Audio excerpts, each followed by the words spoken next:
¿qué tal? Muy buenas tardes a todos y todas quienes nos sintonizan en una transmisión más de esta cátedra en cívica Francisco y Madero a través de las diferentes señales de los y las alianzas que tenemos, como es el INE, el Instituto de Investigaciones Sociales, la Facultad de Políticas, a través también de sus centros de estudios como del Centro de Estudios Políticos y el Centro de Estudios de Ciencias de la Comunicación. Así como pues desde muchas otras esferas que nos replican, que hacen llegar esta señal. Y estamos en una transmisión más de este seminario, Los retos para la democracia mexicana en la era digital. Ya entramos en la segunda mitad de estas mesas y hoy particularmente la mesa número 5 estaremos hablando de violencia de género en plataformas digitales. Un tema sumamente importante, pese a que haya muchos comentarios aún en nuestra sociedad diciendo, pues ya chole con esos temas, que si el feminismo por aquí, y bueno, todas esas consideraciones pues que van en contra de los derechos de las mujeres, que de la falta de reconocimiento a los mismos y que pues pese al trabajo que se hace desde la academia, desde los gobiernos, desde muchas instancias, hoy los datos que revela la encuesta nacional sobre dinámica de relaciones en los hogares del INEGI, las cosas no están mejorando, ¿no? Y no basta decir con que pues es que ahora sí se cuentan las cosas, ¿no? Y que por eso hay datos así, eso no es la solución, no es la respuesta. Nos estamos quedando atrás en muchas políticas públicas y en materia digital, además, estamos todavía más retrasados en ese sentido. Tenemos, y ya hablarán nuestras expertas el día de hoy, temas como la ley Olimpia, popularmente conocida, pero no puede parar ahí la lucha, ese es el inicio y hay que seguir trabajando por muchas otras iniciativas y políticas públicas que no solamente castiguen los feminicidios, sino que prevengan la violencia, que evitemos llegar a ese punto, porque es increíble cómo usamos la tecnología para tener un mapa de feminicidios a través de una activista como María Salguero, pero no podemos desarrollar machine learning o inteligencia artificial para prevenir la violencia, ¿no? Ya nada más rastreamos los delitos hasta el final. En fin, son por este tipo de consideraciones que me tomo la libertad de comentarlas, que esta mesa es sumamente relevante dentro de todo el panel, de todas las que se han planteado, porque es un problema muy real, lo digital es real y que además está costando las vidas de las mujeres mexicanas. Bien, entonces voy a ceder la conducción el día de hoy a la doctora Sol Cárdenas Arguedas, profesora de la Facultad de Ciencias Políticas y Sociales de la UNAM, que hoy estará haciendo la moderación de esta mesa y que estará presentando a la doctora Georgina Cárdenas, a la doctora Aime Vega y a la doctora Abneris Chaparro. A las 4, muchísimas gracias por su tiempo, por su dedicación, por su trabajo y labor académica y de investigación. Y cedo los micrófonos a la querida doctora Sol Cárdenas. Adelante, por favor. Muchas gracias, Fabiola. Bueno, pues bienvenidas y bienvenidos, como señaló antes Fabiola, a la mesa 5, violencia de género en plataformas digitales, en el marco del seminario Los desafíos a la democracia mexicana en la era digital. Me da mucho gusto estar aquí el día de hoy como moderadora. Saludo a las colegas de esta mesa, a la doctora Georgina Cárdenas Acosta, a la doctora Abneris Chaparro Martínez y a la doctora Aime Vega Montiel. Y bueno, agradezco por la organización de esta mesa a Fabiola Franco y a la doctora Andrea Samaniego. También a Sofía y por supuesto a la Cátedra Francisco y Madero por esta iniciativa, en especial al doctor Fernando Castañeda, a nuestra directora, a la doctora Carola García Calderón, y a los centros de estudio, el de Estudios Políticos y en Ciencias de la Comunicación, a nuestras coordinadoras, el doctor Fernando Ayala y a la maestra Erika Rodríguez, al Instituto de Investigaciones Sociales y al INE. Y pues bueno, antes de dar la palabra a las colegas, quisiera señalar que esta mesa me parece especialmente pertinente. Quiero compartirles que desde la semana pasada, he estado reflexionando seriamente si realmente podemos hablar de democracia en un país donde 10 mujeres son asesinadas diariamente. Y mi conclusión hasta ahora ha sido la misma. No, no es posible. Difícilmente podemos hablar de un Estado constitucional de derecho si no se atiende desde una perspectiva estructural el tema de la violencia contra las mujeres. Y bueno, En esta mesa, nuestras especialistas hablarán específicamente de la violencia en plataformas digitales. Sin más preámbulo, me permitiré presentar a nuestra primera invitada, a la doctora Georgina Cárdenas Acosta. Ella es investigadora postdoctoral del CIEG-UNAM y es doctora en Antropología Social por la ENA. También cuenta con una maestría en Estudios de Género por el Colmex. Realizó los mapas digitales Mujeres Gobernando, Lo Local, publicados en la página del CIEG, y es además representante del CIEG-UNAM en el Observatorio de Participación Política de las Mujeres en la Ciudad de México y en el Observatorio de Participación Política de las Mujeres en México. Pues bueno, le cedo la palabra a doctora Georgina Cárdenas. Muchísimas gracias por el uso de la palabra y también un gusto saludarla. Y ya nada más hago la anotación. Amo al CIEG, también un saludo a mi querida Abneris que está allí. Ahí nos conocimos, pero ahora ya estoy en la FES Aragón, entonces estoy acá de tiempo completo. Me da mucho gusto tener la oportunidad de estar en la mesa con ustedes, a mujeres pues, que admiro y reconozco tanto como la doctora Abneris, la doctora Aime Vega, por supuesto un referente tema y por supuesto doctora Sol, y un abrazo a toda la equipa de la Cátedra Madero que hace posible este tipo de charlas. Bueno, pues yo tengo aquí una presentación, acá me voy a permitir compartirla, sobre todo pues porque tengo algunos datos que a veces es como mucho mejor tenerlos como de forma visual. Yo quisiera como hacer una especie de analogía y quisiera que pues reflexionáramos un poco en esto del patriarcado, sus implicaciones y yo digamos, estaríamos hablando en una analogía como de un pastel patriarcal, en donde tenemos una serie de ingredientes como de la desigualdad, la minusvalía de las mujeres, la discriminación, las relaciones de poder, autoridad, sometimiento de las mujeres, violación sistemática de los derechos humanos, esta violación que incluso puede llegar al feminicidio, como en su momento lo dijo la doctora Marcela Lagarde de los Ríos, prácticas agresivas, odio hacia las mujeres por ser mujeres, y estos ingredientes se meten a un horno que es el recurso del control y regulación, donde el Estado lo produce y lo legitima a través de sus instituciones. ¿Qué es lo que hacemos nosotras como investigadoras? Lo que hacemos es cortes analíticos de cada una de estas violencias, es decir, cortamos una rebanadita que son las modalidades de la violencia. En ese sentido, podemos hablar tanto de la violencia familiar, la violencia laboral, docente, en la vida comunitaria, institucional, política, que yo me voy a centrar un poco en esta desde la violencia digital, la política y la digital que recientemente se incorporaron en la Ley General de Acceso, y la feminicida. En términos de violencia de género, en las plataformas digitales, en este corte ya de rebanada, pues sí, diferentes instituciones que dan seguimiento nos van indicando qué tipos de violencias hay y a qué tipo de mujeres afectan específicamente.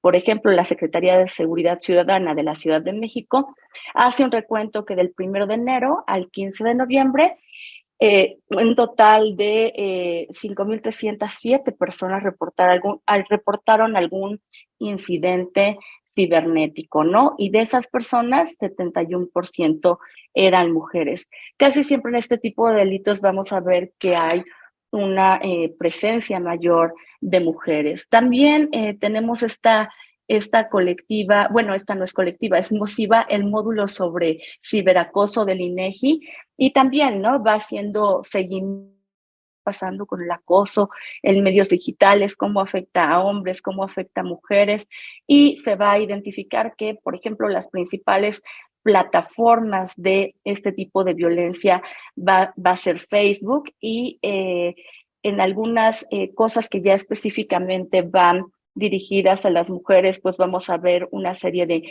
insinuaciones o propuestas sexuales, particularmente en personas de arriba de 12 años.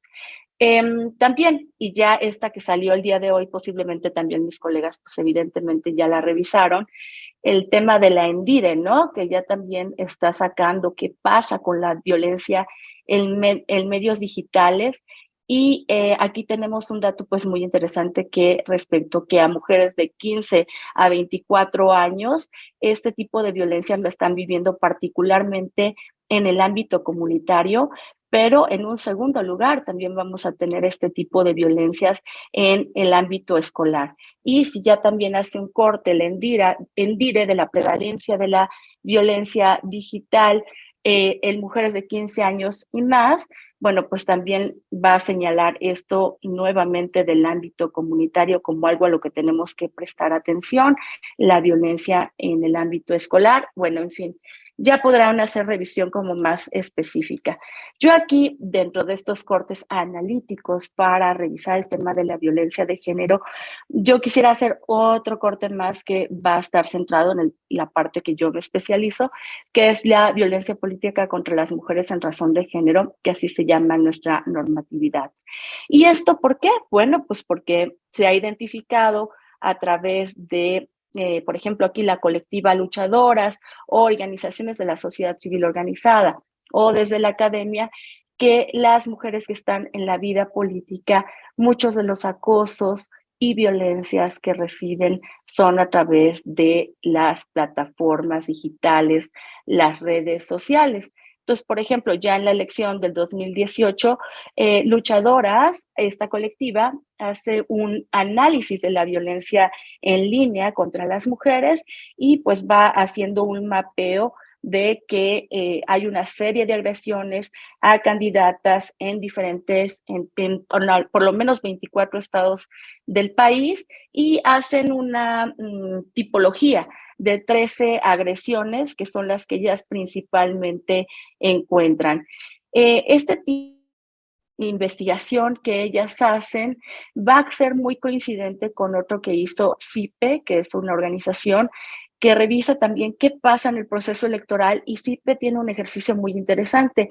Desarrolla un software en el cual a través de identificar palabras violentas en Twitter, identifica qué tipo de violencias están viviendo particularmente las candidatas en el Senado, ¿no? Entonces ella va, aquí CIPE va a identificar que va a haber estereotipos de género, algunas violencias por los aspectos físicos, preferencias sexuales, cuestionamiento sistemático a las mujeres sobre su capacidad y su inteligencia. En términos de partidos políticos, igual CIPE, que Luchadoras van a identificar que algunos partidos políticos tienen mayor prevalencia en este tipo de violencias, pero de verdad que es algo que les pasa a las mujeres de todos los partidos políticos. De verdad que aquí nadie se salva de este tipo de violencias.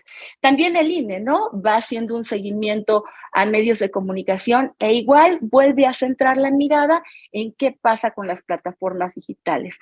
Y al menos para el proceso electoral del 2017-2018, que fue uno de los más grandes, va a identificar que 78 de cada 100 mensajes en las plataformas digitales van a incluir roles estereotipados y esta será para las mujeres una primera forma de daño. Este seguimiento que hace el INE lo va a identificar en cada entidad federativa, va a identificar notas negativas y va a identificar que el incremento de este tipo de ataques va a ser mayor cuando las personas pertenecen a alguna comunidad indígena o que digamos que son personas que son discriminadas, ¿no? Como las personas trans.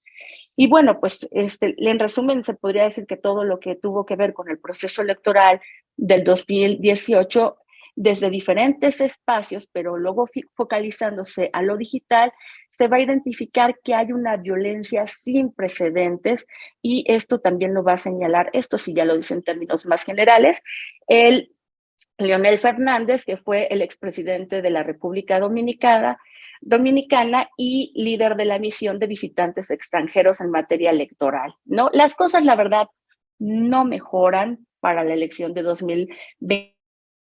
Y también vamos a encontrar que este tipo de violencia no es exclusiva de México, es algo que también está en otras latitudes y este tipo de violencias van a afectar la vida democrática. van a afectar la cotidianidad de la vida política. Vamos a encontrar que hay víctimas directas, que son quienes la están enfrentando, pero también hay víctimas indirectas. No, también vamos a identificar que particularmente, o sea, no solo pasa aquí en México, sino que todo este tipo de situaciones se incrementa a partir de que desde este tipo de plataformas puede haber un anonimato, ¿no? Casi siempre va a haber ahí estereotipos.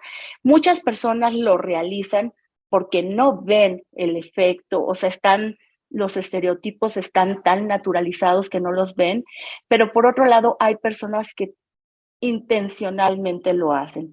Saben que esto genera un daño moral y trastoca la tranquilidad de las víctimas y es lo que buscan. Aquí en la imagen podemos ver que igual en Brasil se han llevado a cabo estudios sobre de qué va el Internet y las elecciones, ¿no? Desde la desinformación, violaciones a la privacidad, el tipo de ofensas, las amenazas, acoso sexual, acoso moral, vía inbox, redes sociales, fotos, videos obscenos, amenazas con violencia física. Todo este tipo de situaciones van teniendo ciertas tendencias que lo vemos esto en las elecciones de Brasil, pero a través del trabajo etnográfico que he realizado en procesos electorales, igual las candidatas me dicen, pues a mi teléfono celular me llegan imágenes de cuerpos mutilados o me llegan o hay mensajes a través de mis redes sociales o incluso me han hackeado mis redes sociales. Entonces, esto, bueno, pues es un tema que se ha analizado desde diferentes espacios, también desde la organización Freedom House, habla el efecto de la manipulación de las redes sociales, cómo es que reflexiona cómo esto podría poner en riesgo a las democracias y que tal vez en ese sentido se discute si habría una restricción a las libertades de Internet, ¿no? Identifican igual hackeo de cuentas, etcétera. Y bueno, pues aquí regresando a esto de la violencia política contra las mujeres en razón de género, este tipo de violencia se incluye en nuestra normatividad en 17 de abril del 2020 y si bien esta ley se basa en la ley modelo interamericana, en particular en el caso de México vamos a encontrar 22 conductas,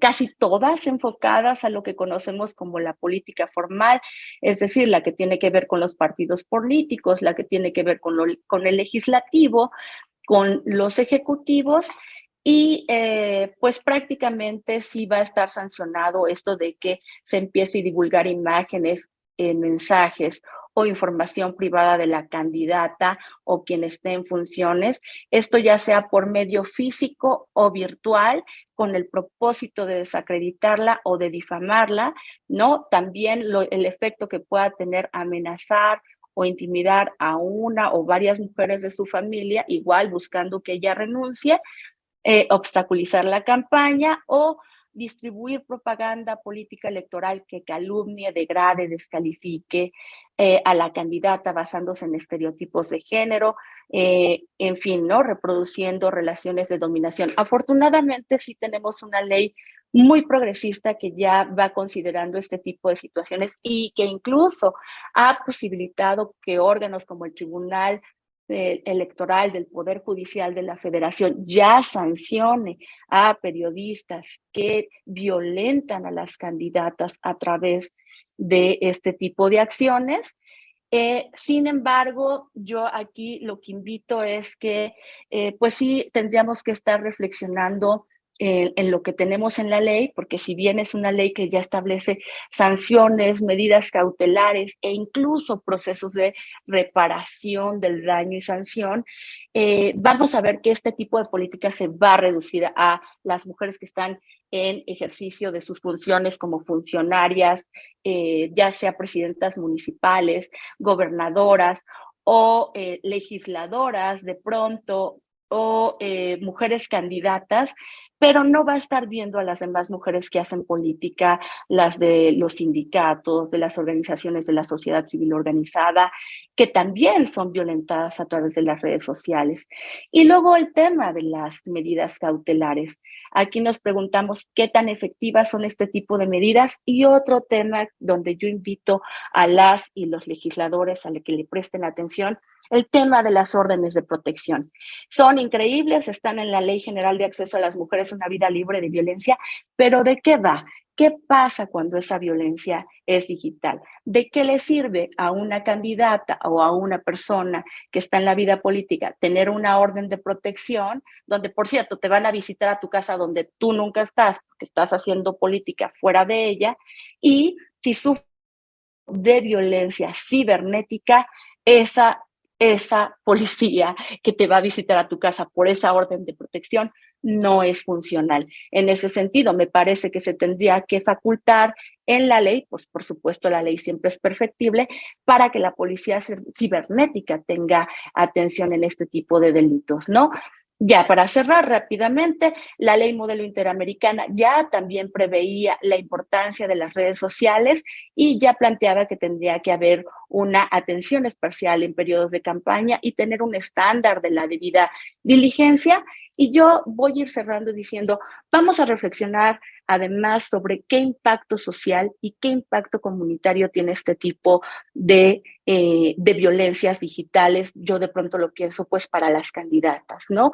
¿Qué pasa con esas emociones de ira, de incertidumbre, de miedo que se van a mover con estas violencias? ¿Cuál es el efecto individual, pero cuál es el efecto comunitario? ¿No? Necesitamos que haya redes de mujeres y, ojo, la huella de la violencia digital es muy difícil de borrar. Va a haber rumores, va a haber mensajes circulantes que van a estar ahí cada que las mujeres se quieran postular a un nuevo cargo. ¿Cómo vamos a contrarrestar ese poder de circulación en un país donde en 2020 se estimaba, de acuerdo a Lucía Laguna, 102 millones de personas usuarias de Internet? ¿Cómo vamos a contrarrestar ese daño social? ¿Cómo atender el daño emocional y desmoralizante de las mujeres que la viven? Sin duda tendríamos que hacer ahí, por lo menos en violencia política contra las mujeres, porque sí viven una violencia cibernética, una modificación en la ley. Habrá que tener, por ejemplo, cuando se sanciona desde lo electoral, análisis antropológicos de los impactos, generar muchos más estudios, porque ¿cuál es el impacto en las mujeres jóvenes? ¿Cuál es la consecuencia emocional? Ya por ahí Mona Lina Krug y Juliana Restrepo desde 2006 decían, ojo, la violencia no solo afecta a una mujer, sino manda un mensaje al resto de las mujeres. Y aquí vemos, ¿no?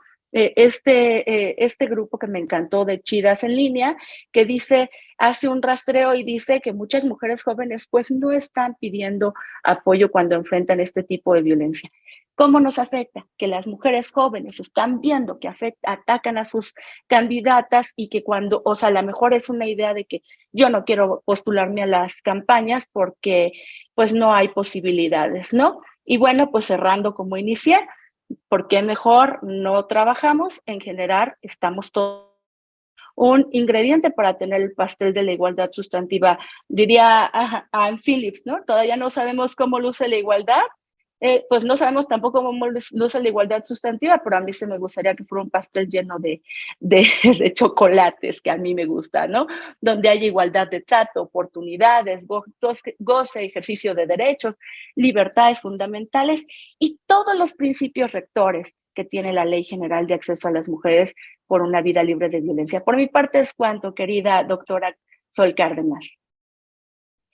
Gracias, doctora. Quiero recuperar lo que me pareció más relevante de su participación. Bueno, por un lado, enmarcó el análisis en el concepto de patriarcado, habló de la violencia de género en plataformas digitales, tomando en consideración datos en la Ciudad de México, y mencionó que las mujeres son la mayoría de las que denuncian. Existe una prevalencia de violencia digital de tipo sexual, sobre todo en mujeres de 15 años y más en el ámbito comunitario, y aquí mencionó la última en directo. Hizo un rastreo de información recuperando datos de la sociedad civil, luchadoras y CIPE, Habló de la violencia política contra las mujeres en razón de género, pero específicamente en el tema de la violencia digital en procesos electorales 2018-2021. También habló del seguimiento a medios de comunicación que hace el INE. Nos habló de las distintas formas en las que se manifiesta esta violencia política, específicamente en el ámbito digital, las sanciones, una reflexión sobre los impactos sociales y comunitarios, los efectos individuales y comunitarios de las mujeres en el ámbito de la política, y bueno, cierra reivindicando la igualdad sustantiva y toda esta serie de principios, vamos a llamarle éticos, que tendrían que funcionar en un Estado de Derecho y, por supuesto, la democracia. Y pues bueno, ahora presentaré a la doctora Amneris Chaparro Martínez. Es doctora y maestra en teoría política por el Departamento de Gobierno de la Universidad de Essex, Reino Unido. Tiene una licenciatura en sociología por la UAM Xochimilco y cuenta con una estancia postdoctoral en la Hoover Chair de Economía y Ética Social de la Universidad de Lovaina, Bélgica, y un postdoctorado en el Departamento de Sociología en la UAM Azcapotzalco. Actualmente es secretaria académica en el Centro de Investigaciones y Estudios de Género, CIEG. Adelante, doctora Amneris. Hola, buenas tardes a todas y todos. Estoy muy contenta de poder compartir este espacio con colegas de la UNAM y pensaba mucho sobre cómo abordar este tema y recordé que cuando inició la pandemia, la Coordinación de Humanidades organizó una serie de videos sobre qué significaba la pandemia, qué pensábamos que sucedería ingenuamente cuando terminara la pandemia. Y yo grabé uno de esos videos y cometí un error, que fue ver el video en la plataforma y leer los comentarios. Nunca había pensado que la plataforma de YouTube, el canal de YouTube de la UNAM, fuera un lugar con tanto odio. Es decir, yo creo que, igual que mis colegas, estoy muy acostumbrada al debate intenso, al desacuerdo, pero no a los insultos ni a la serie de improperios que me lanzaron simplemente por hablar del lenguaje incluyente, ¿no? Entonces, creo que además está algo que parece anecdótico, algo que podría yo contar no solo en un espacio como este, sino también en una fiesta o en un salón de clases, no es anecdótico. Creo que muchas personas, muchas mujeres hemos sido blanco de ese tipo de reacciones. Y lo que quiero hacer el día de hoy es, bueno, además de compartir pantalla, platicar un poco sobre violencia de género y plataformas digitales. Yo tenía por aquí a ver, denme un segundo, porque esto no está funcionando. Ahí se ve. Bueno, esto se supone que tenía un título, pero creo que se borra. El día de hoy, como nos invita a la plática de este seminario sobre violencia de género en plataformas digitales, quiero hablar de tres cosas que evocan el título de lo que nos convoca el día de hoy. Por un lado, de qué hablamos cuando hablamos de género, qué es la violencia de género y qué pasa con las plataformas digitales. El último punto de plataformas digitales, quizá debo advertir, es el más débil de mi exposición. Aquí la experta es Aime Vega. Y bueno, en primer lugar, ¿de qué hablamos cuando hablamos de género? Porque de ahí vamos a decantar muchas de las explicaciones sobre por qué existe la violencia de género y en particular por qué existe la violencia contra las mujeres y los sujetos feminizados. Mucho de lo que voy a decir creo que puede resonar con las cifras y algunos de los ejemplos de los que hablaba Gina Cárdenas hace un momento. El orden de género es una forma estructural de acomodamiento de las identidades de las personas a partir de parejas binarias en español. Las estructuras sociales bajo las que vivimos, que nos anteceden y que nos precederán, están acomodadas a partir de la concatenación de signos y significados que suelen acomodarse a partir de parejas simbólicas. Y de esas parejas simbólicas hay una que es muy importante, que es la pareja simbólica de género, es decir, la pareja de masculino y femenino. Esta pareja vive en una relación de tensión en donde lo masculino tiene tiene un lugar como categoría central, mientras que lo femenino es la categoría límite. Esta relación de tensión es también una relación jerárquica, es una relación de poder, es una relación en donde lo masculino, para seguir persistiendo, tiene que dominar, tiene que dominar y tiene que crear formas de subordinación de lo femenino. La misma dinámica de la pareja simbólica de género ocurre con otras parejas simbólicas que nos ayudan a entender el mundo y cómo se configuran las culturas. Por ejemplo, la pareja simbólica luz y oscuridad, orden y caos. Para saber qué es el caos necesitamos tener como pareja central el orden y un límite trazado entre ellas, además de una relación de jerarquía. Otra pareja simbólica que puede ejemplificar esto es la de naturaleza-cultura. La naturaleza entendida como la categoría límite, como la categoría a dominar, y la cultura como la categoría central, siempre en una relación de subordinación.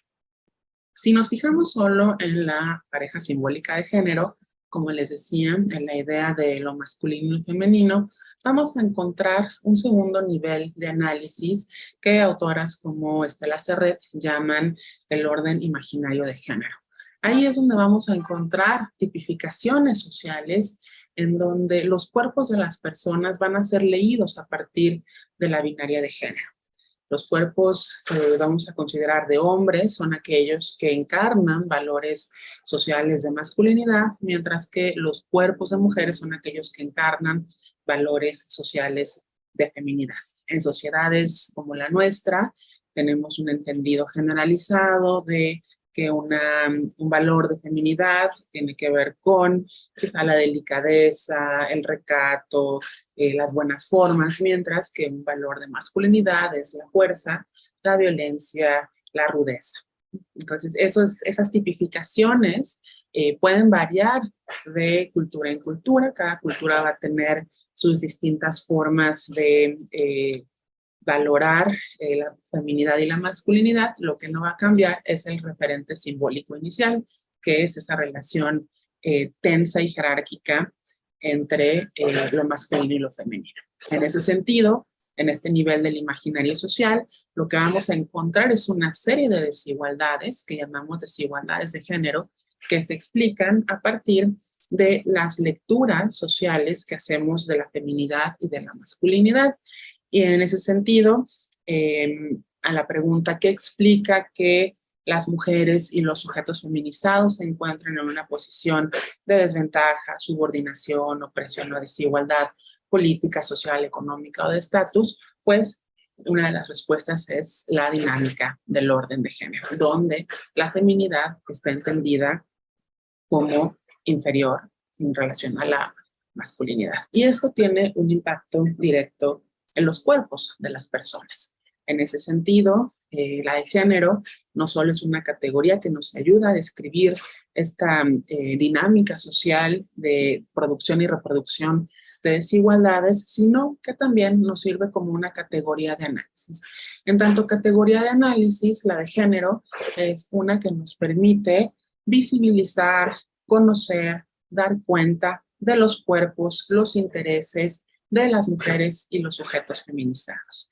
Es decir, podemos a través de esta categoría revelar con B chica aquello que siempre ha estado ahí, las aportaciones de las mujeres, por ejemplo, en la historia, en nuestras disciplinas, en la ciencia política, en la filosofía, pero por otro lado, también es una categoría que nos permite rebelarnos contra ese orden de género, darnos cuenta de que es un orden que, valga la redundancia, genera desigualdades, genera injusticias, y en tanto que es un orden socialmente construido, también puede ser cambiado. Ahora, decía yo hace un momento sobre las desigualdades de género, y hay que pensar la violencia como una consecuencia de esas desigualdades. En particular, para el día de hoy, quiero centrarme en la violencia en contra de las mujeres.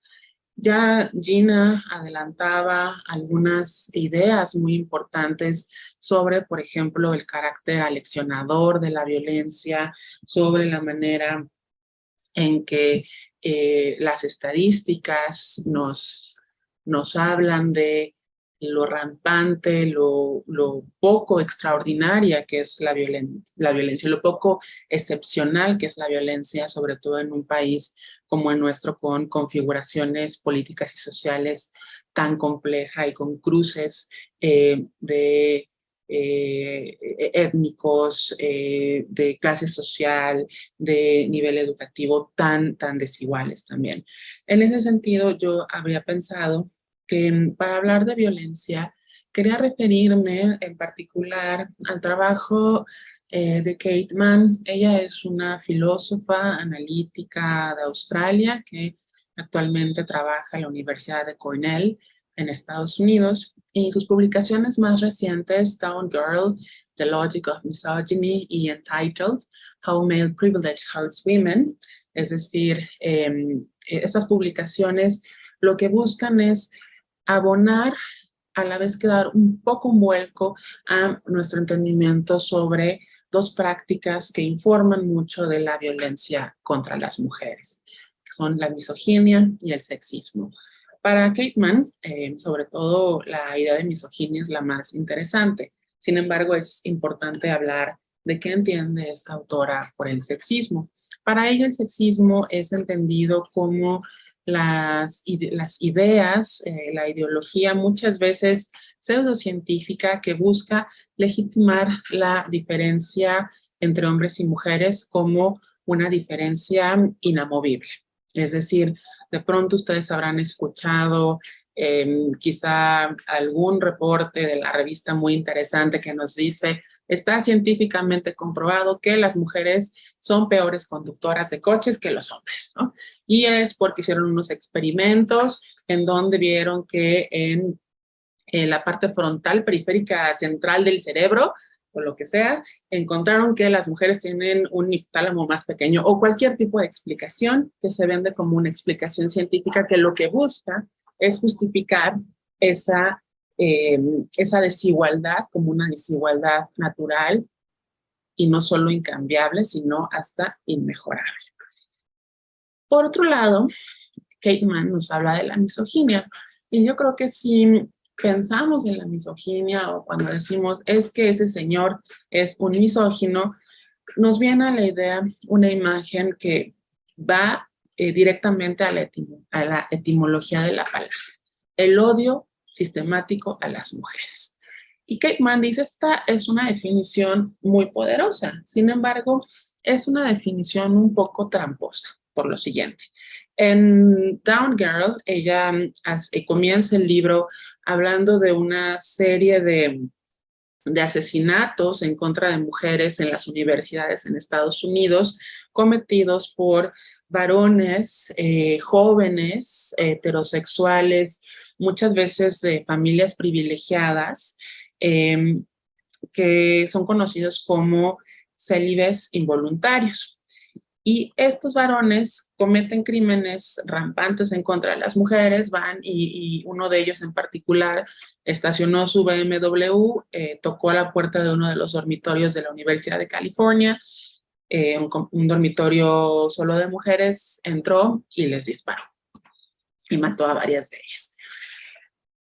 Cuando a él le preguntan si odia a las mujeres, él dice que no las odia, que de hecho él tiene mucho aprecio por su madre, por su abuela, por sus hermanas.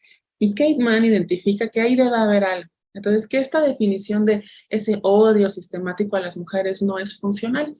Y ella piensa que el caso de los célibes involuntarios, o incel en inglés, es muy ilustrativo porque se trata de varones que castigan a las mujeres que no les hacen caso, porque ellos sienten que tienen un derecho, aquí muy a la Carol Bateman, un derecho sexual sobre los cuerpos de las mujeres. Entonces, cuando ellas los rechazan o cuando ellas prefieren salir con hombres distintos, crea una suerte de reacción misógina. Entonces, Kate Mann nos dice, la misoginia es la policía del patriarcado. Yo diría es la policía del orden de género. Es la policía del patriarcado en tanto vigila y castiga a aquellas mujeres que no se comportan de acuerdo a los mandatos de género. Y uno de los mandatos de género que está jugando un papel muy importante en esta dinámica es la de que las mujeres deben estar dispuestas sexualmente para cualquier valor. Entonces, además, este es un mensaje aleccionador, porque aunque la misoginia como policía del patriarcado no va a castigar a las mujeres que se portan bien, sí les envía un mensaje, un poco en la tónica que mencionaba Gina al final de su exposición. Pues la violencia tiene estas dos grandes fuerzas. Por un lado, castiga directamente, pero por otro lado, envía un mensaje de que si no te portas bien, te toca a ti. Y si pensamos en términos de los valores de feminidad que encarnamos las mujeres y los sujetos feminizados en una sociedad como esta, pues la verdad es que la mayoría de nosotras no nos portamos bien.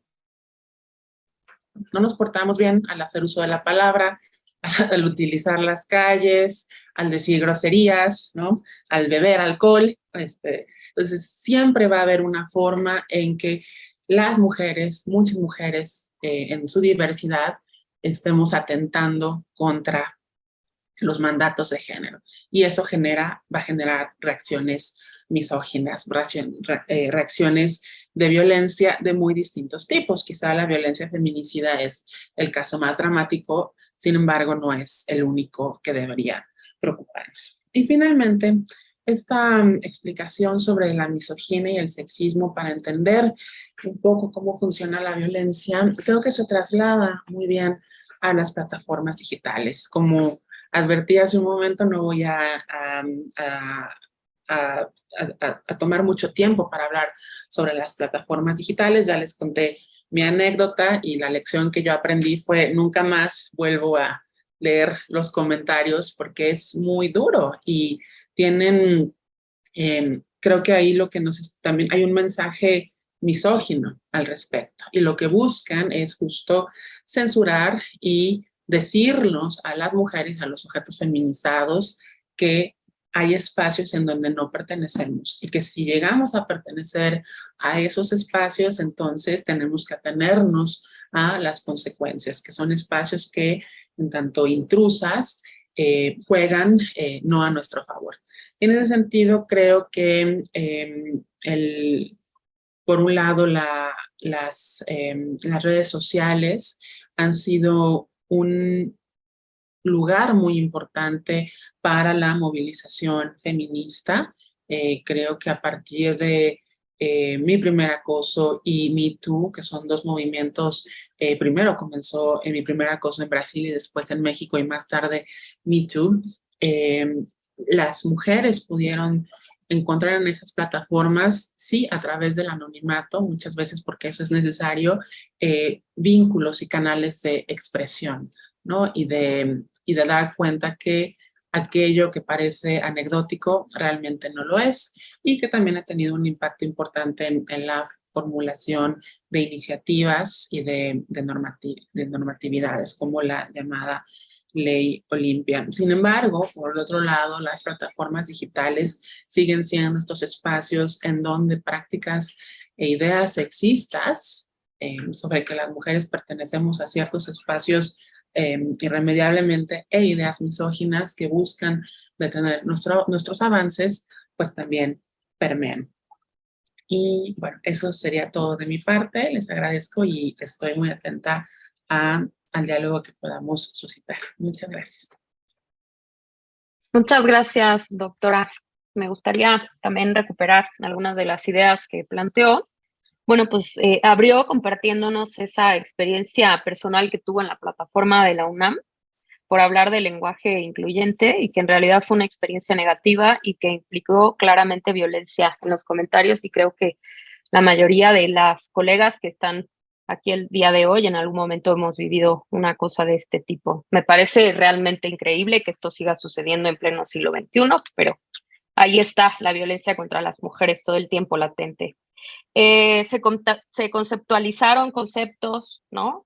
Más bien se definieron, se hablaron, mencionó también como ciertas características, ¿no? De conceptos como orden de género, estructuras sociales, relaciones de jerarquía, desigualdades, el impacto en el cuerpo de las personas.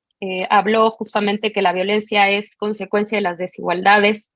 Se habló del carácter aleccionador de la violencia, que también lo mencionó la doctora Cárdenas cuando habló sobre la violencia política. Cuestionó todas estas justificaciones, ¿no? Pseudocientíficas para explicar las diferencias entre los sexos. Habló sobre sexismo y misoginia.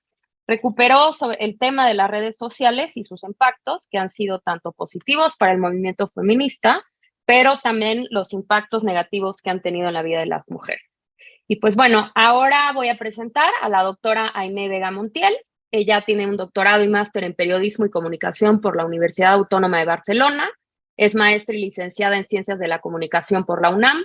Actualmente es investigadora y coordinadora del programa de investigación feminista del Centro de Investigaciones Interdisciplinarias en Ciencias y Humanidades de la UNAM, especializada en derechos humanos de las mujeres, medios de comunicación y tecnologías de la información, y también coordina la investigación Género, Comunicación y Poder. Es un programa PAPIT, ¿no? Un proyecto PAPIT. Adelante, doctora Aimé. Muchísimas gracias. Solo aclaro, ya no soy coordinadora del PIF, del Programa de Investigación Feminista, no obstante soy integrante del mismo, y el proyecto que citan ya tiene algunos años, es un proyecto de 2011, entonces bueno, estamos trabajando actualmente en otros temas.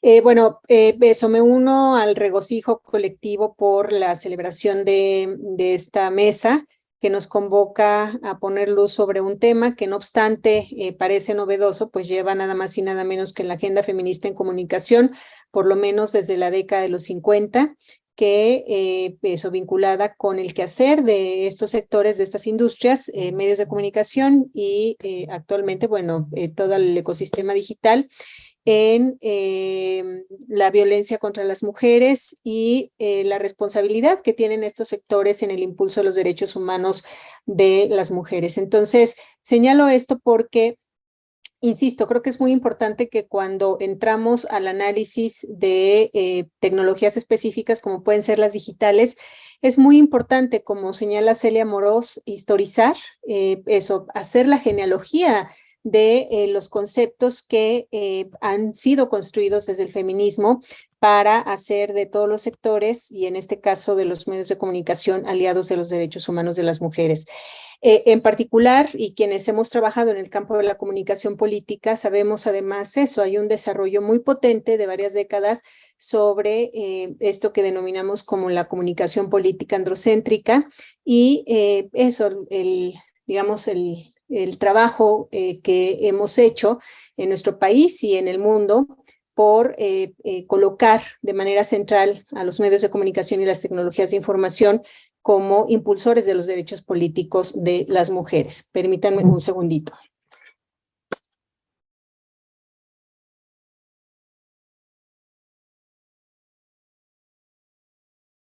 Muchas gracias. Y bueno, lo que vamos a ver es cómo parte de este desarrollo incluye eso, un impulso de mecanismos e instrumentos torales fundamentales, ya desde la CEDAW, que es la Convención para la Eliminación de todas las formas de discriminación contra la mujer, aprobada en 1981 por Naciones Unidas, que constituye la Carta Magna, de los Derechos Humanos de las Mujeres. Permítanme.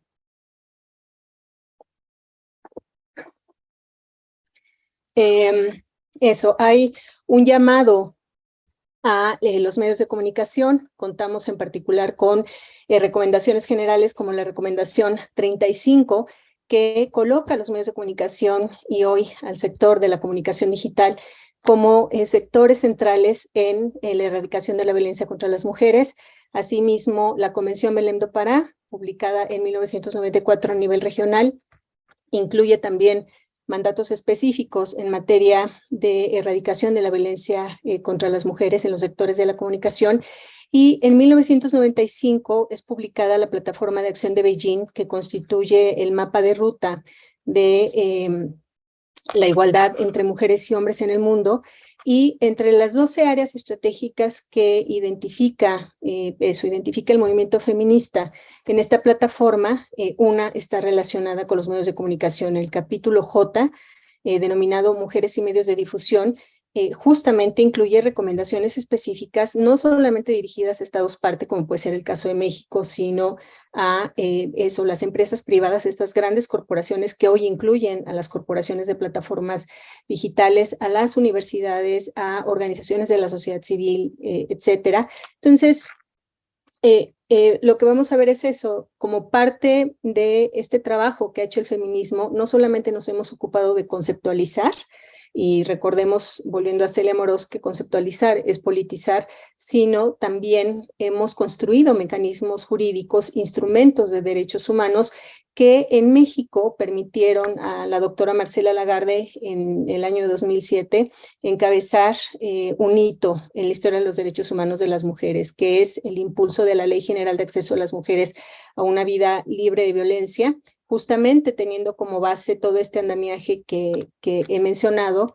Y quiero destacar de esta ley elementos que me parecen muy importantes en el análisis de la violencia digital. Uno es el carácter holístico en la definición o identificación de los tipos de violencia contra las mujeres. Marcela, y todo el equipo que formó parte del impulso de este marco normativo, identifican que la violencia es eso, un continuo de tipos específicos o de formas específicas de violencia. Entonces, que la violencia feminicida es apenas la punta del iceberg de una consecución de distintos tipos de violencia y que, por lo tanto, en el análisis de la violencia contra las mujeres es importante que adoptemos esta mirada integral que nos permita reconocer que, por ejemplo, una mujer que es víctima de violencia feminicida lo fue también de violencia física, de violencia psicológica, probablemente de violencia sexual, también probablemente de violencia económica y de violencia patrimonial hasta llegar a su feminicidio. Entonces, insisto, este es un primer elemento que quiero yo colocar acá porque me sirve o nos sirve para el análisis de la violencia digital. El segundo elemento que coloca Marcela Lagarde en la ley y que también recuperamos en el análisis de la violencia digital tiene que ver con que para lograr la eliminación de la violencia contra las mujeres requerimos medidas de atención, de prevención, de atención, de sanción y ojo, y no solamente de carácter punitivo, y también a esto me voy a referir más adelante, de reparación integral del daño hasta llegar a la eliminación. Y enfatizo todo esto porque desafortunadamente al día de hoy se continúan construyendo mecanismos jurídicos que no nos sirven a las mujeres, que impulsados por una lógica populista, ¿no?, y punitivista, buscan dar el mensaje público de que en México los legisladores hacen leyes para llevar a los agresores a la cárcel. Y aquí pienso yo en la propia Marcela Lagarde, nada más lejano eso del feminismo, ¿no? Porque el feminismo es una filosofía política de derechos humanos y lo que busca el feminismo es el cambio cultural. Es decir, no es el objetivo del feminismo llevar a los agresores a la cárcel, lo cual no significa reconocer que sí, un agresor comete un delito y eso amerita una sanción de tipo penal, se tenga que seguir ese proceso, pero el feminismo no es per se punitivo. Bueno, dicho todo esto, entonces, cuando llegamos a a la definición de la violencia digital aquí en nuestro país, y aquí quiero citar el trabajo que hacemos desde el Laboratorio Feminista de Derechos Digitales. Somos una agrupación de mujeres universitarias que decidimos constituirnos como un grupo, dado que ya de suyo, de manera individual, a cada una de nosotras se aproximaban mujeres víctimas de violencia digital, muchas de ellas compañeras universitarias. Y entonces decidimos, insisto, constituirnos como un grupo que pudiera atender asesorar, eventualmente acompañar a las mujeres víctimas de violencia digital, y lo que debemos decir es que el problema está tomando dimensiones cada vez más graves y preocupantes. Entonces, lo que nosotras hicimos como Laboratorio Feminista de Derechos Digitales fue participar en la discusión que hubo en nuestro país en torno a la incorporación de la violencia digital como una de las modalidades de la violencia contra las mujeres, también la violencia mediática. Por fortuna logramos eso, que la definición que propusimos de violencia mediática quedara encuadrada en esta reforma. Sin embargo, y a pesar del llamado que hicimos de la mano de organizaciones como Luchadoras, Artículo 19, R3D, de juristas, pues eso ganó, parece que este populismo punitivo, y la definición que hoy encontramos de violencia digital en la ley general, lo estamos comprobando, desafortunadamente no ayuda a las víctimas. ¿Qué es la violencia digital? Esta se constituye como la perpetración, la violencia digital contra las mujeres es la perpetración de distintos tipos o actos de violencia contra las mujeres a través de medios digitales, como pueden ser redes sociales, mensajería móvil, correo electrónico, chats, etcétera.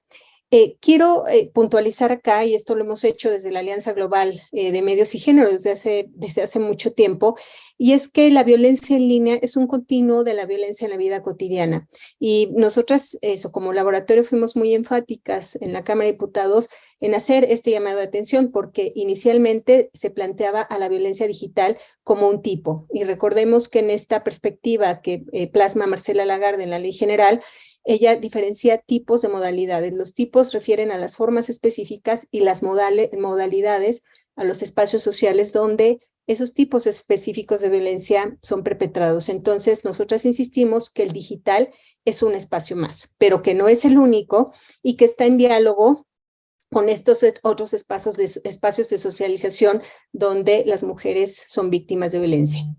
Ya desde 2015, la Comisión de Banda Ancha publicó el primer informe de ciberviolencia contra las mujeres y las niñas en el mundo, y ya desde entonces identificaba por lo menos 7 tipos de violencia digital, ¿no? Algunos de ellos como el hackeo, la suplantación de la identidad, la vigilancia, el hostigamiento,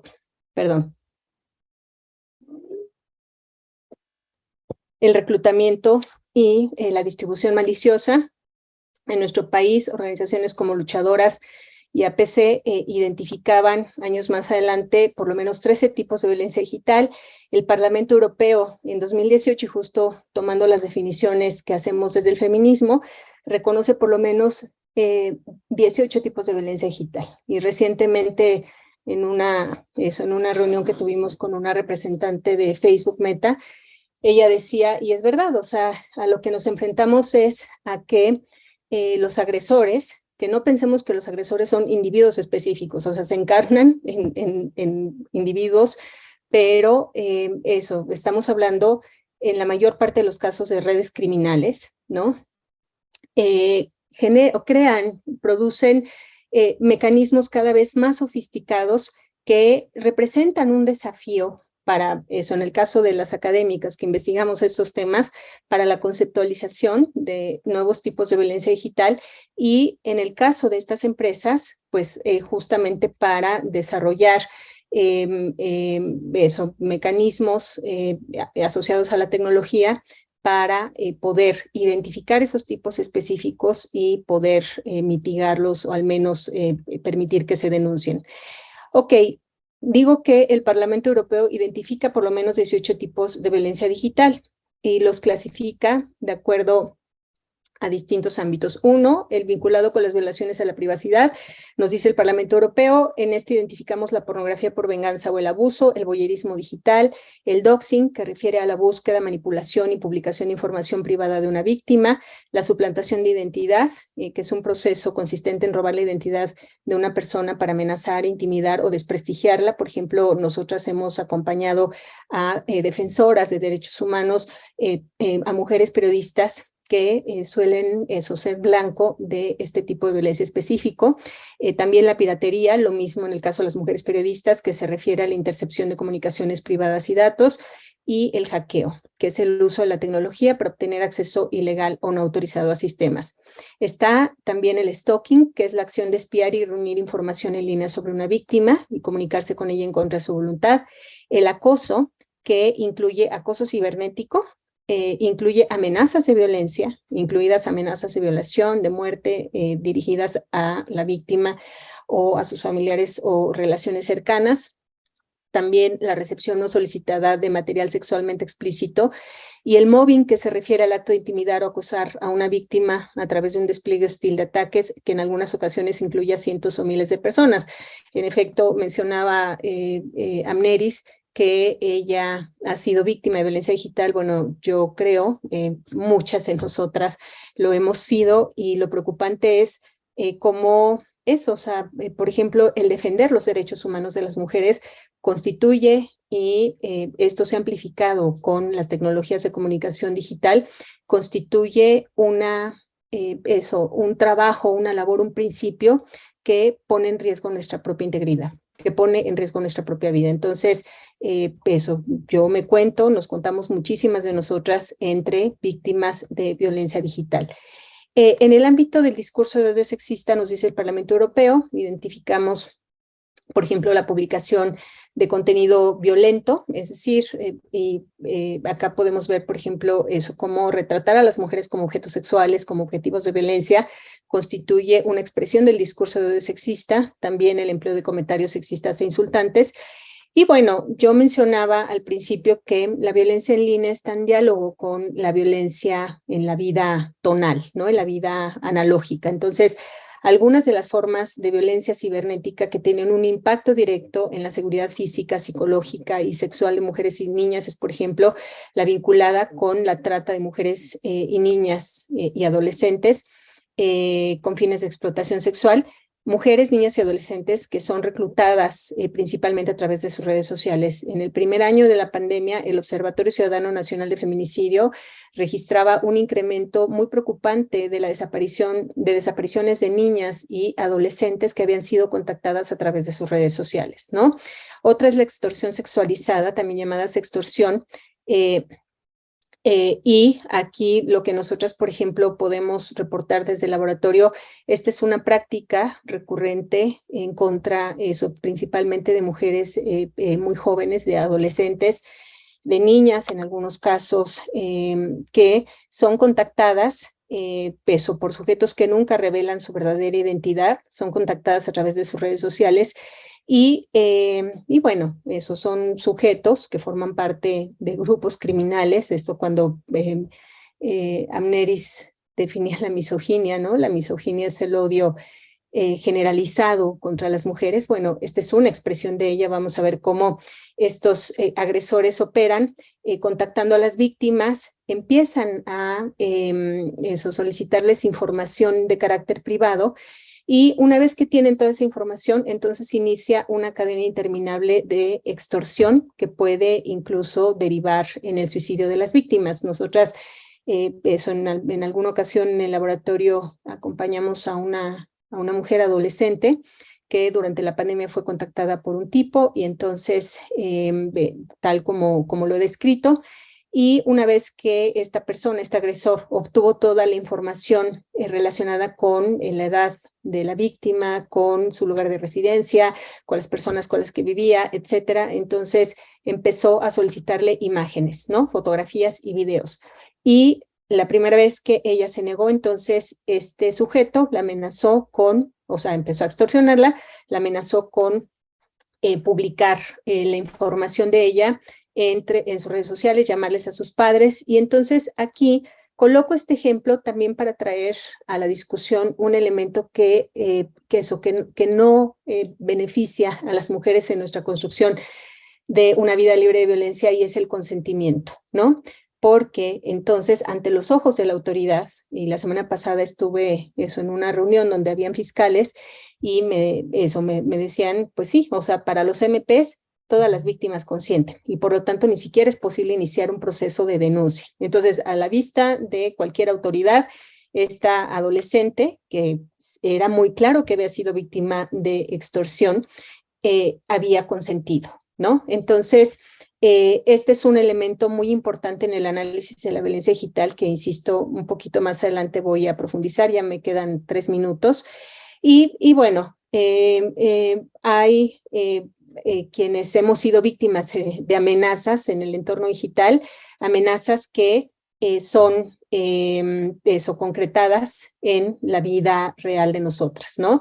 Y aquí también algo que tenemos que considerar, y recuerdo esta conversación la semana pasada que les comparto, me decía una fiscal, los MPs dicen que, bueno, pues la violencia digital se queda ahí, ¿no? En el entorno digital. No, tiene daños que pueden destruir la integridad física, la integridad psicológica, incluso la integridad económica, la seguridad económica de las víctimas. Y esto es muy importante que también lo entendamos, ¿no? El que una información específica o un tipo de violencia específica contra las mujeres en el entorno digital sea perpetrada, lo que genera son daños que pueden marcar la vida de las víctimas y en muchos casos pueden ser daños irreversibles.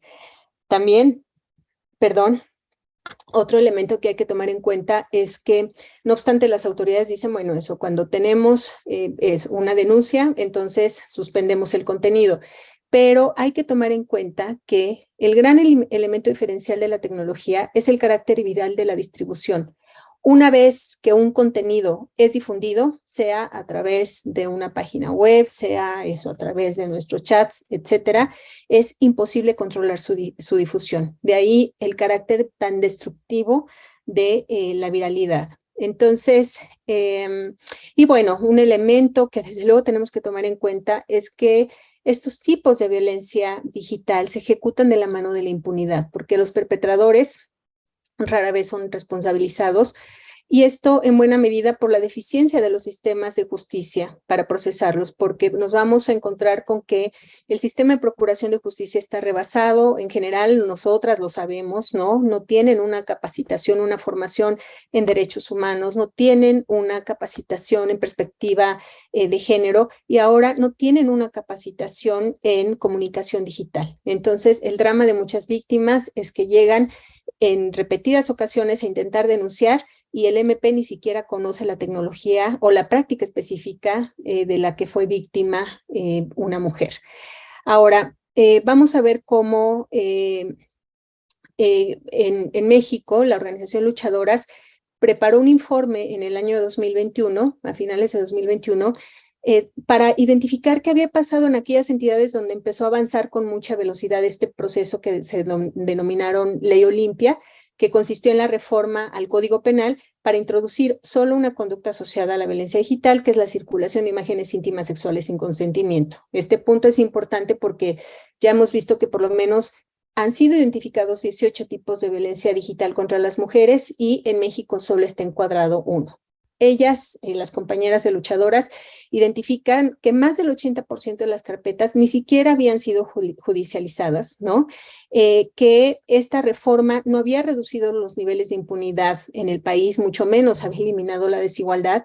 Y esto que yo mencionaba, que el sistema penal en nuestro país está rebasado, entonces que aquí hay una falta de infraestructura, tanto tecnológica como humana, para poder dar atención a las víctimas de violencia digital. Ahora, mencionaba yo este término del consentimiento, ¿no? Que está incluido en esta definición, y lo que nosotras insistentemente señalamos a la Cámara de Diputados a la Comisión de Igualdad de la Cámara de Diputados, fue que debemos ser muy cuidadosas con este concepto. Ya eso lo plantea Carol Pateman, por lo menos desde los años 90, que el consentimiento no contempla las relaciones de poder.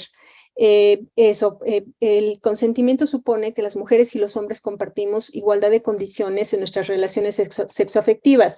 Y en este ejemplo que puse de la mujer, de la víctima adolescente, ahí lo que definitivamente no podemos decir que existió fue consentimiento. Consentimiento es cuando nosotras plenamente, insisto, participamos en igualdad de condiciones en nuestras relaciones con los hombres, e insisto, sabemos que eso nunca sucede, pero menos cuando hay tal relación asimétrica de poder. Sin embargo, una de las fiscales decía la semana pasada, bueno, todo está sujeto a la interpretación del MP y ya lo decía yo, para los MPs siempre la víctima consintió. Y nosotras lo advertíamos en esta reforma que hizo la Cámara de Diputados, que esta definición de consentimiento pone la carga de la prueba en las víctimas. Y esto, desafortunadamente, está sucediendo así.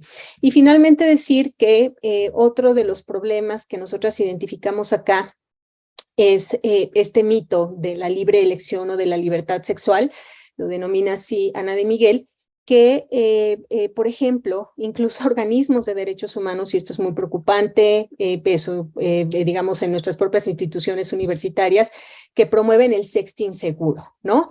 ¿Y en qué consiste el sexting seguro? Nos dicen, chavas, ustedes pueden hacer el intercambio que quieran de imágenes, de videos, con sus parejas o con quienes quieran, sin ponerse en riesgo. Y entonces nos dan hasta tips, ¿no? O sea, en lugar de tu cara, pon un emoticon y siempre ponte una pared blanca detrás y no coloques objetos que puedan identificar dónde estás.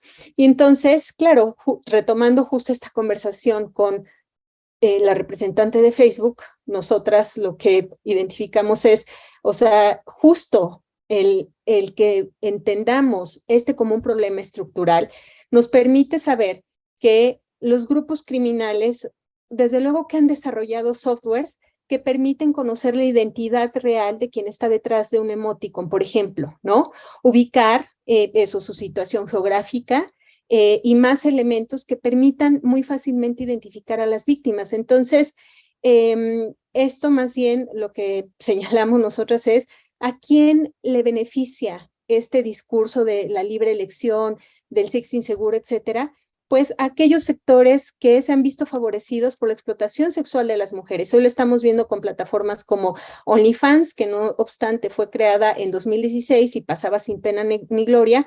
Hoy eso se difunde principalmente entre poblaciones infantiles, adolescentes y adolescentes para eso, prostituirse, ¿no? Autoexplotarse sexualmente. Entonces, y aclarar aquí, desde luego no se nos puede llamar de puritanas o acusar de puritanas a las feministas, o sea, si es desde el feminismo, desde el cual hemos impulsado los derechos sexuales y reproductivos de las mujeres, el ejercicio pleno de nuestros derechos sexuales, pero aquí lo que vemos también, y esto lo sabemos, forma parte de eso, de procesos de despolitización, el generar distorsiones o provocar distorsiones sobre conceptos que han acompañado al feminismo. Entonces, quiero cerrar señalando que como Laboratorio Feminista de Derechos Digitales, nosotras hemos producido un material, la solicitud de la Comisión de Igualdad, de la Coordinación de Igualdad de Género de la UNAM, que ya entregamos desde finales del año pasado, que es una especie de guía, de manual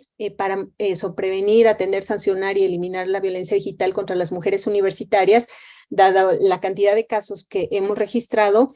Y es una guía muy bonita porque nosotras, bueno, además, digamos, de todo este trabajo pedagógico que hacemos, también incluimos una sección sobre seguridad digital, ¿no? Sobre eso, cómo podemos estar más seguras en el entorno digital. Y una última muy, muy importante, que es cómo acompañar a una víctima, ¿no? O qué hacer en caso de que seas víctima, porque lo que vamos a ver es, hay una desinformación muy extendida, no, como universitarias, no tenemos claro a quién acudir, ante qué instancia, cuáles son las facultades que sí tiene la autoridad universitaria y cuáles no le corresponden y en qué casos tendríamos que ir ante la Comisión Nacional de Derechos Humanos o ante la Fiscalía. Entonces, ojalá que este material pueda ver muy pronto la luz porque, insistimos, los casos se están incrementando, nuevas formas de violencia digital están siendo perpetradas y están teniendo daños concretos muy destructivos en la vida de las universitarias. Así que, bueno, les agradezco un montón su atención. Muchas gracias, doctora Aimé. Voy a recuperar algunas de las ideas que planteó. La relevancia de historizar, aquí recuperando a Amorós, la comunicación política que de alguna manera se ha desarrollado y surgido desde una lógica androcéntrica y que obviamente sigue permeando esto.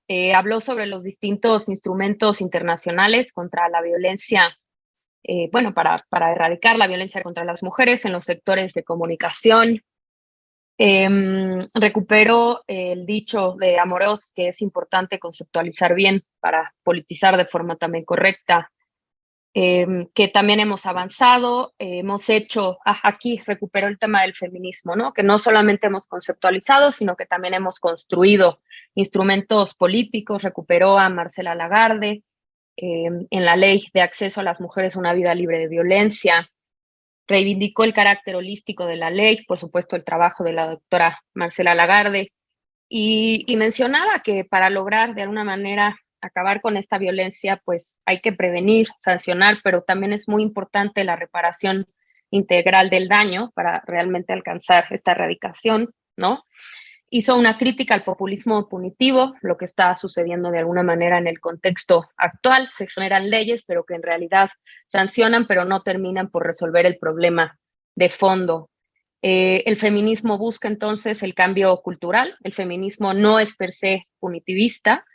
Esto me parece bien importante, invitar también a los que nos están y a las que nos están siguiendo sobre el Laboratorio Feminista de Derechos Digitales que usted nos mencionó, ¿no? En donde mencionó también que hay guías para las universitarias, cómo acompañar a víctimas, qué hacer en el caso de que seamos víctimas. Igual valdría la pena, doctora, si nos pudiera compartir algún enlace y sugerir que desde Cátedra Madero y las distintas redes de los centros de estudio podamos también dar difusión.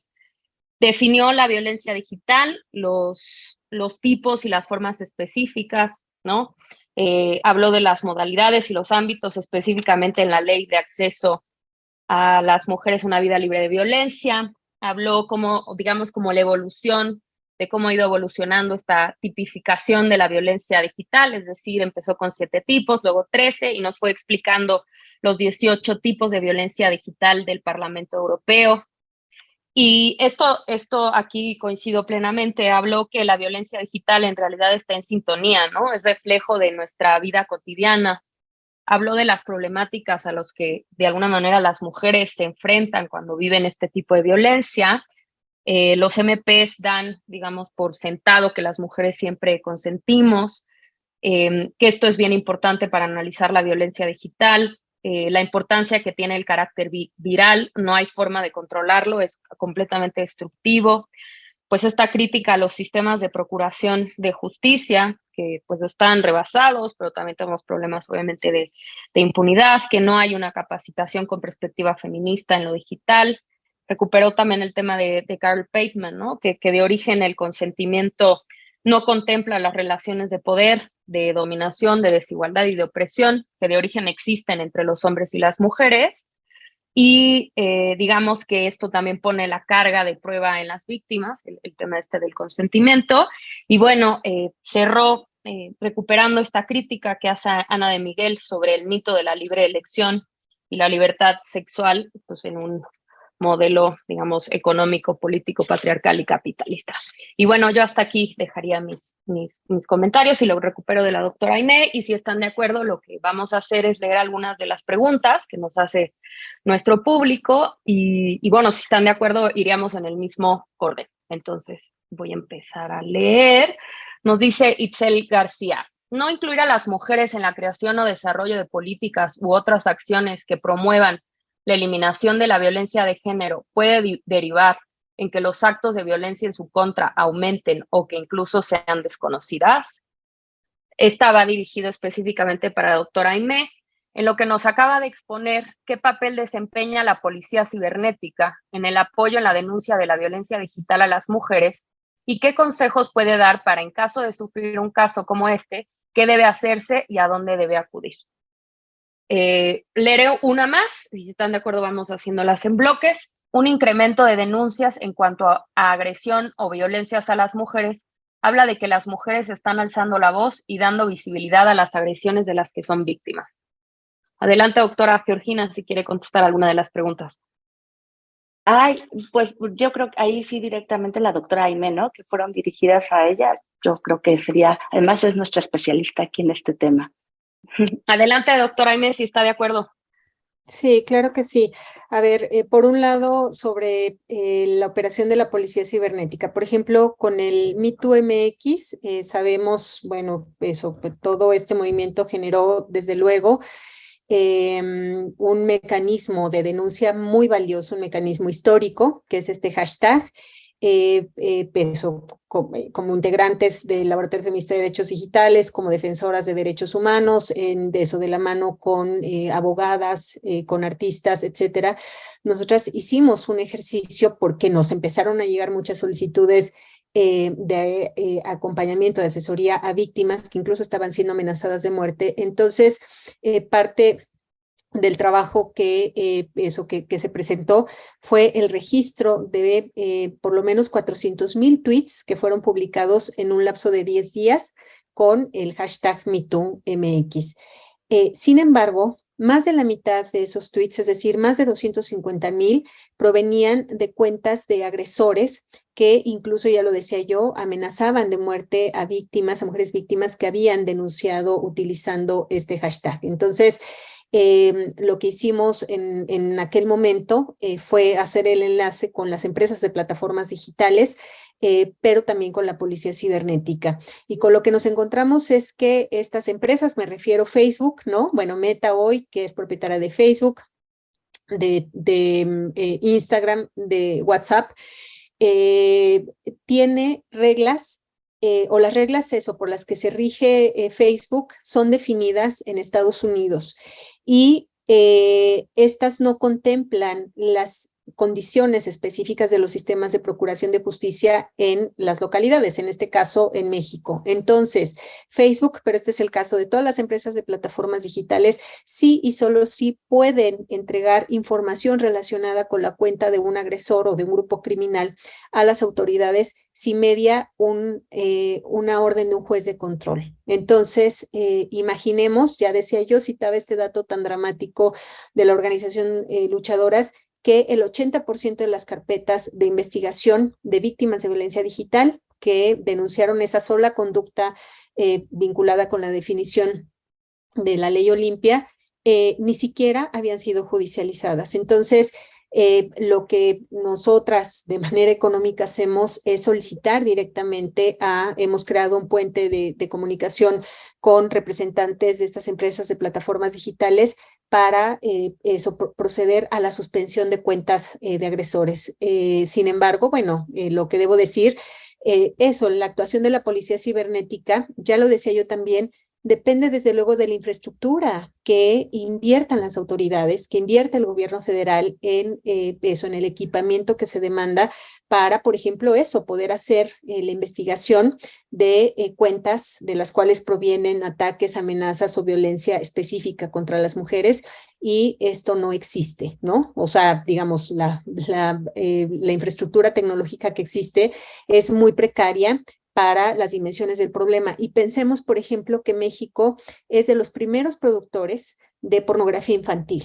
Entonces, este es un territorio donde la policía cibernética debería estar operando y, sin embargo, bueno, eso parte muy importante del fortalecimiento de esos negocios criminales tiene que ver con la falta de actuación de la autoridad. Ahora, sobre el qué hacer si eres víctima de violencia digital. Nosotras en esta guía, nosotras el Laboratorio Feminista de Derechos Digitales, lo decía yo, incluimos una sección para fortalecer tu seguridad en el espacio digital, que incluye revisar los permisos que has otorgado a tus aplicaciones en celular y computadora, el borrar tu cuenta cuando ya no vayas a usar una aplicación, dar de alta la verificación de 2 pasos en tus redes sociales y en tu correo principal, no olvidar actualizar el software en tus dispositivos, no abrir links de números desconocidos o publicidad en páginas de internet, mantener un registro de incidentes, encriptar dispositivos y memorias externas, generar contraseñas diferentes para cada cuenta, no normalizar que las aplicaciones nos soliciten números, direcciones o identificaciones personales. Y, por ejemplo, esta es una práctica que nosotras hemos identificado entre mujeres periodistas que hacen cobertura sobre violencia feminicida y violencia contra las mujeres, que es el generar grupos de WhatsApp para seguir su localización. Ahora, ¿qué hacer si eres víctima de violencia digital? Lo que nosotras recomendamos es que busques la compañía de personas con quienes te sientas segura. Eso pueden ser personas de tu familia, pueden ser amistades en el entorno universitario, pueden ser profesoras, compañeras, etcétera. Esto es muy importante para fortalecernos un poco frente a lo destructivo que puede ser la violencia digital. Conservar la evidencia, eso es muy importante, ¿no? En su forma original, tanto en las plataformas como en los dispositivos en que se encuentren. Y eso, si es posible, les recomendamos que tomen capturas de pantalla en la que se aprecien los datos de manera clara, ordenarlas cronológicamente y guardarlas en una carpeta. No borrar videos, fotografías, audios, chats, ni material o cualquier otro tipo de material que nos permita a nosotras probar, evidenciar eso, la violencia específica de la que fuimos víctimas en cualquiera de estas plataformas, ni de los dispositivos donde se encuentre, por ejemplo, tu celular, tu computadora, una tablet, etcétera. Hacer un respaldo que te sirva por si accidentalmente se pierde eso, algún elemento de información. Si existen links hacia algún sitio, colocarlos en un documento de Word. Por ejemplo, cuando nosotras denunciamos ante o solicitamos el apoyo de las empresas de plataformas digitales, justo lo que nos solicitan es la URL. O sea, que les mandemos la captura de pantalla no les sirve, sino la URL completa de la cuenta donde que estamos denunciando. También elaborar un primer testimonio. Sabemos que esto es muy doloroso, ¿no? Muy, muy doloroso, y también depende de las dimensiones que tome la violencia digital, pero tratar de elaborar un primer testimonio por escrito de lo que sucedió, indicando toda la información que sea importante, fecha, lugar, modo en el que ocurrieron los hechos, para que facilitemos el proceso de denuncia y registro por parte de la autoridad lo más fiel posible a tu propio testimonio. Entonces, y lo que menciono acá, ¿no? Es muy importante buscar el acompañamiento. Nosotras desde el Laboratorio Feminista de Derechos Digitales tenemos eso, nuestras cuentas en Twitter, en Facebook, de suyo lo hacemos como agrupación, pero también de manera individual, y sabemos que muchas compañeras hacen este tipo de acompañamiento, de atención, de asesoría a víctimas de violencia digital. Lo que debo decir también, sabemos cómo la pandemia ha impactado negativamente en los mecanismos de derechos humanos de las mujeres en nuestro país, en el mundo. Muchos han desaparecido. Estas organizaciones, estos colectivos, operamos con nuestros propios recursos, ¿no? Vitales, recursos también en términos de infraestructura, pero eso nos queda claro que parte fundamental de la construcción de los derechos humanos tiene, digamos, en la atención y el acompañamiento a las víctimas, una responsabilidad fundamental. Muchas gracias, doctora. Tenemos aquí algunas otras preguntas que me voy a permitir leer. De los trabajos que presentaron, algunos se enmarcaron en el concepto de patriarcado y otros en el orden de género. Hay feministas que señalan que podemos prescindir del concepto de patriarcado para hacer nuestros análisis. ¿Ustedes qué opinan?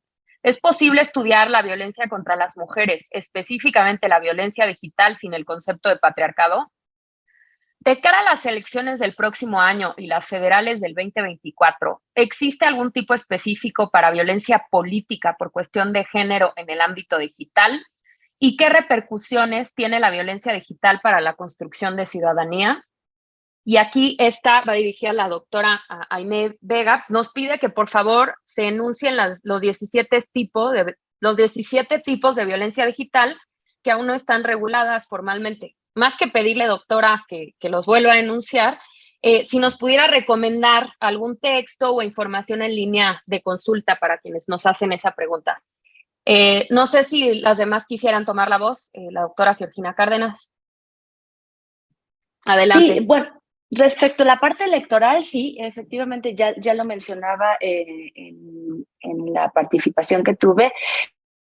Dentro de las 22 conductas que se señalan de violencia política contra las mujeres en razón de género, sí se señala particularmente el divulgar imágenes, mensajes, información privada de una mujer candidata o en funciones por cualquier medio, físico o virtual, con el propósito de desacreditarla. Entonces, sí tiene esas entradas desde el tema digital. Incluso, insisto, recientemente ya ha habido una serie de sanciones. Por ejemplo, hubo una de la sala especializada respecto a una situación de una diputada que ya señala que la sacan de contexto. La sala superior, bueno, la sala especializada resuelve que allí hubo un contenido estereotipado, se hacen una serie de sanciones y, por cierto, la Comisión Nacional de Derechos Humanos confunde y cree que es el INE el que pone las sanciones y hasta saca un documento, y esto no fue por allí, fue de la sala especializada, y ya este miércoles se irá a la sala superior. Aquí lo que siempre va a estar en disputa es cuándo hay y cuándo no hay estereotipos de género, ¿no? Entonces eso normalmente se lo dejan a las personas que analizan la ley, pero afortunadamente esto ya está contemplado y ya se está sentando una serie de sentencias, tesis y jurisprudencias en la materia que podrá al respecto. Es cuanto por mi parte, querida doctora Sol. Gracias, doctora. Doctora Amneris Chaparro, ¿deseas agregar algo? Sí, no sobre la pregunta de lo electoral, porque esos temas me rebasan y también aquí hay otra experta. Yo pienso que la manera en que utilizamos los conceptos, y ahí regresando a Celia Amorós, a quien citaba Jaime en su intervención, pues sí, conceptualizar es politizar. Y los feminismos, el feminismo surge como una teoría que busca minar y desbancar mitos, y en ese sentido hay muchas maneras de pronunciarnos dentro de la academia feminista. Efectivamente, hay algunas feministas que no utilizan el concepto de patriarcado porque piensan que es muy universalizante, que más bien habría que hablar de contextos específicos. Yo no tengo ningún problema con que se use ese término. De hecho, la misma Kate Mann lo utiliza. A mí me gusta el concepto de orden de género, aunque no creo que sean sinónimos, pero me gusta porque es un concepto que, bueno, además viene de la tradición de la antropología estructuralista, tiene un correlato sociológico que me interpela, y además es un concepto que nos permite ver distintas dimensiones, no solo simbólicas y sociales, sino también subjetivas, de la manera en que los significados de la masculinidad y la feminidad pues se representan, ¿no? Y se configuran en nuestras sociedades. Entonces esa es, digamos, es mi apuesta epistemológica. Sin embargo, yo creo que, como se dice en inglés, the more the merrier, entre más mejor. Es decir, tenemos que entender cuáles son las estructuras de opresión, las estructuras de reproducción de las desigualdades entre hombres y mujeres, y creo que como concepto el patriarcado también hace ese trabajo. Muchas gracias, doctora Amneris. Adelante, doctora Aimee.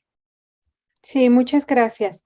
A ver, el feminismo como movimiento teórico, como teoría, tiene justamente en su crítica al patriarcado. El patriarcado es este sistema, esta estructura que sostiene, que reproduce, que mantiene, que agudiza la desigualdad de las mujeres en la sociedad frente a los hombres, y que en efecto está en la base de la discriminación y esta a su vez de la violencia contra las mujeres. Entonces, el punto fundamental, el punto nodal de la teoría feminista ha sido la crítica al patriarcado. Es decir, no podemos hacer un análisis de la violencia contra las mujeres, por ejemplo, sin identificar la estructura que sostiene, que fortalece, que permite, que reproduce esa violencia contra las mujeres, que es el patriarcado. Por eso me parece muy bonito, muy virtuoso que que sea la facultad, el marco en el que podamos estar teniendo estas reflexiones,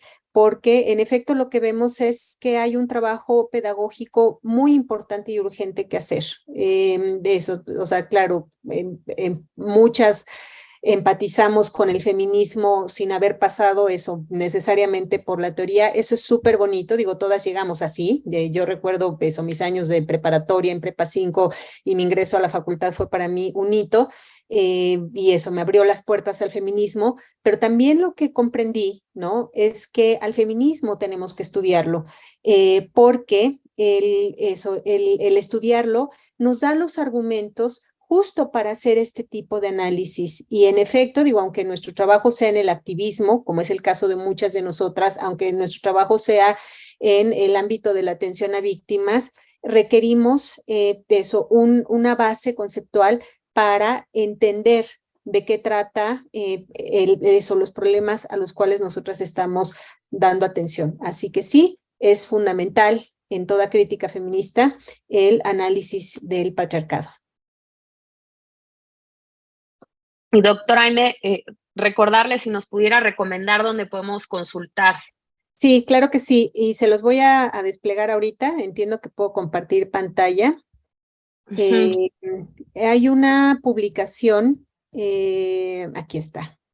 Es una publicación muy bonita, que eso fue justamente publicada en el primer año de la pandemia, Ciberviolencia contra las mujeres y discurso de odio sexista.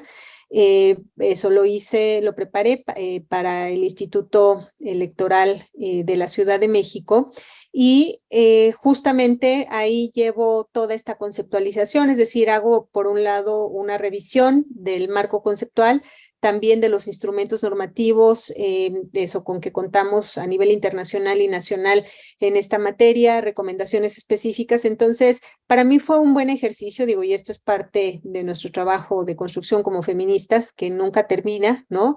Porque, en efecto, yo les decía, estos temas, o sea, el tema de los medios de comunicación, industrias culturales en los derechos humanos de las mujeres, está siendo problematizado por lo menos desde la década de los 50. Entonces vamos a ver cómo los conceptos fundacionales continúan teniendo vigencia, pero sí es importante conocer cómo operan estas nuevas tecnologías para poder conceptualizar estos nuevos tipos específicos, en este caso de violencia digital. Pero no lo mencioné, aprovecho ahora, es muy importante salir del enfoque tecnocentrista. O sea, de este enfoque que piensa que la tecnología por sí misma nos va a resolver los problemas de los que la sociedad no se ha hecho cargo, ¿no? Este enfoque que habla de las posibilidades de la tecnología para construirnos identidades y vidas liberadoras, pues vamos a ver cómo, estaba yo revisando anoche, ahora con esto del metaverso, que es la nueva tecnología prometida, una mujer crea su avatar y en el primer minuto que lo pone en la realidad virtual, es violada por 7 usuarios, ¿no? Entonces, mi pregunta es, ¿acaso es la tecnología por sí misma la que nos va a resolver los problemas de los que no nos hemos hecho cargo? ¿O la tecnología es eso, es un mecanismo que nos da posibilidades, pero que también representa muchos desafíos, como lo he mostrado eso en mi intervención? Así que aquí está la publicación, Ciberviolencia contra las mujeres y las niñas y discurso de odio sexista. Es accesible de manera gratuita, y bueno, los invito a seguir las actividades del Laboratorio Feminista de Derechos Digitales. Aprovecho, bueno, para expresar mi gratitud, mi reconocimiento a todas ustedes, y gracias a quienes han acompañado esta sesión. Muchas gracias, doctora. Voy a hacer una última pregunta y si están de acuerdo, sus comentarios finales ya para que cerremos esta mesa. Nos preguntan que si consideran que las actuales políticas o programas impulsados por los gobiernos para combatir la violencia de género han sido más por ganar el botín electoral que representan las mujeres, o realmente sí están preocupados por combatir esta problemática. Comenzamos con la doctora Georgina Cárdenas. Bueno, yo creo que ahí hay una situación que está revisando con el tema de las políticas públicas. Digo, de pronto pienso que algo no estamos haciendo bien, como al inicio lo decía Fabiola, ¿no? O sea, tenemos cifras alarmantes de 9, 10 feminicidios. A mí me gusta más la narrativa porque es más contundente decir en este país 9 y 11 hombres se convierten en feminicidas, entonces algo no estamos haciendo bien con la política pública. Creo que es más allá del partido político, nos tenemos que hacer cargo de ella, y ya solamente cerrar que, bueno, pues igual celebro haber estado aquí con las colegas a quienes reconozco mucho en su trabajo. Por cierto, Aime, yo aquí también tengo mi librito. Y el 3, Democracia y Medios de Comunicación, son de cabecera, por supuesto, para los y les alumnos. Y nada, pues que me quedo con la preocupación porque sin duda en la parte de los binomios, este tipo de violencias parecieran el binomio de la impunidad. Y esto no tendría que sostenerse en este país. Algo tenemos que hacer. Y ahora sí, también como mencionaba la doctora Abneris, ¿no? De cómo ella lo vivió personalmente cuando veía en un foro digital. Yo igual tuve un club de fans confundidos recientemente y de pronto te das cuenta cómo cuando estás en puestos de toma de decisión en las universidades o en otros espacios, y eso no nos contempla en la ley, por lo menos de violencia política contra las mujeres, estás expuesta, ¿no? Eres servidora pública, ahí están tus correos institucionales, y si tienes abanderas ciertas causas, pues eres de odio de muchas personas. Entonces, lamentablemente, de pronto hablas a la policía cibernética y te digo que esto lo hablo desde el sentipensar y cómo fue todo esto, y pues por supuesto que esto ya está en la Guardia Nacional y te dicen, ay, pues disculpe usted, pero bueno, esto lo vivirá usted hasta que no lo viva otra persona o vayan con otra clienta. Y tú lo vives desde la impunidad, desde el no poder hacer más y lo que implica, porque insisto, la víctima no solo eres tú, sino también luego hay víctimas indirectas y eso sale de tu alcance. Pues es cuanto por mi parte. Gracias, doctora. Doctora Abneris Chaparro, adelante. Sí, muchas gracias. La igualdad de género cuesta y cuesta dinero. Y los gobiernos tienen que saberlo o lo saben, pero no lo reconocen y eso no se refleja necesariamente en sus presupuestos ni en sus prioridades. Entonces yo creo que ahí hay un ejercicio de vigilancia, de rendición de cuentas muy importante para que justo no se convierta en un botín electoral. Entonces creo que los niveles de violencia de los que nos hablaba Gina al principio y que se complementaban muy bien con lo que nos ha contado Aime en su acercamiento con víctimas, pues no son gratuitos y ahí tenemos que pensar cuál es el papel que debe tener el Estado, ¿no? Y esas cosas cuestan dinero. Entonces yo creo que ese sería mi mensaje. Podemos discursivamente tener muchas horas de trabajo con políticas y políticos, pero si eso no se traduce en acciones y en dinero, pues no vamos a llegar muy lejos. Y bueno, agradezco muchísimo el espacio y un gusto estar con todas ustedes. Gracias, doctora Abneris. Doctora Aime. Gracias. Bueno, eso, como parte de esta reflexión, sí pienso que es muy importante, ya lo decía yo, que no solo sintamos al feminismo, sino que lo estudiemos. Es fundamental porque ilustrarnos en el feminismo nos da herramientas no solamente para argumentar, sino para defender los mecanismos que las feministas, que el feminismo ha construido para el impulso de los derechos humanos de las mujeres. Mencionaba yo eso, como la pandemia ha sido devastadora y que uno de sus efectos es el desmantelamiento de mecanismos, de políticas, de presupuestos, de marcos normativos y consecuencia de ello es también eso, el debilitamiento de la capacidad de organización que tenemos desde la academia, desde la sociedad civil, etcétera, porque muchas organizaciones han visto una reducción muy importante de sus recursos y pienso yo entonces eso, que es muy, muy importante, que es estratégico el salir en defensa de lo que el feminismo nos ha dado a las mujeres, ¿no? Que es nada más y nada menos la posibilidad de vivir una vida, de exigir al Estado su responsabilidad para garantizarnos una vida libre de violencia.